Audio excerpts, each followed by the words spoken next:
Withdrawing money from your Vrbo account to your bank account is a straightforward process. Follow these steps to ensure a smooth transaction. Step 1. Log into your Vrbo account. Access your Vrbo account by visiting the website or opening the app. Enter your login credentials to access your dashboard. Step 2. Navigate to your account settings. Once logged in, look for the account settings or profile section.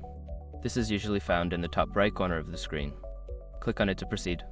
Step 3. Select payment information. In the account settings, find the payment or payout information section. Here, you can view your current payment methods and add or edit your bank account details. Step 4. Add or confirm your bank account. If you haven't already linked your bank account, enter the required information, including your bank name, account number, and routing number.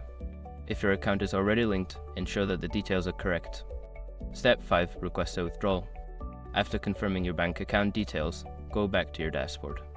Look for the option to withdraw funds or request a payout. Follow the prompts to specify the amount you wish to withdraw and confirm the transaction. Once you complete these steps, your withdrawal request will be processed. Keep an eye on your bank account for the funds to appear, which may take a few business days.